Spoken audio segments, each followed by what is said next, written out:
Сәлем достар, бүгін сіздермен творожный пирогтың рецептісімен бөлісетін боламын.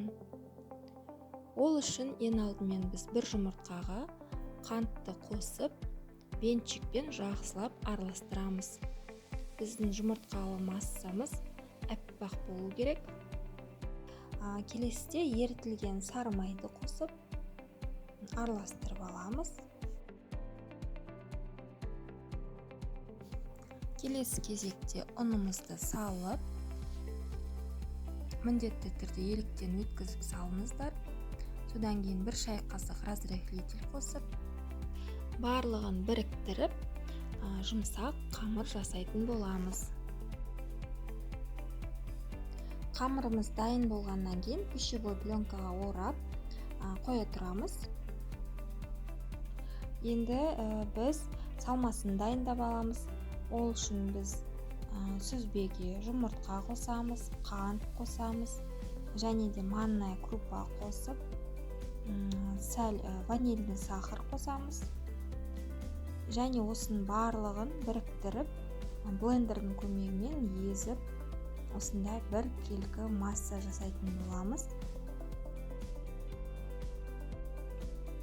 Салмасын дайындап болғасын, формамызды дайындап аламыз. Форма диаметрі менде 23 см. Астына осындай пергамент қағазын төседім. Және біз осылай қамырымызды қолымызбен осылай астына жайғастырып шығамыз. Қамыр бізде жұмсақ, сондықтан оңай жайғастырылады формаға. Үстінен осылай вилкамен тесіп шығамыз барлығын. Және де әдемі болып тұру үшін осындай шеттерін тегістеп аламыз. Ендігі кезекте дайын тұрған салмамызды осылай салып, тегістеп, және үстіне мен қарақат пен малина салдым. Енді осы пирогымызды қызып тұрған пешке 180 градуста 35-40 минуттай пісіріп аламыз.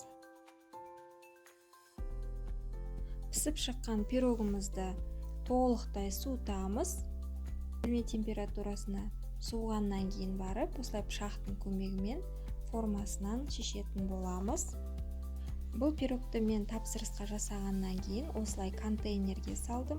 Және де үстінен сахарная пудраны сеуіп, осылайша мен клиентке жібердім. Егер де сіздерге рецепт ұнаса, подписаться етіп, лайк басып, комментарий жазуды ұмытпаңыздар.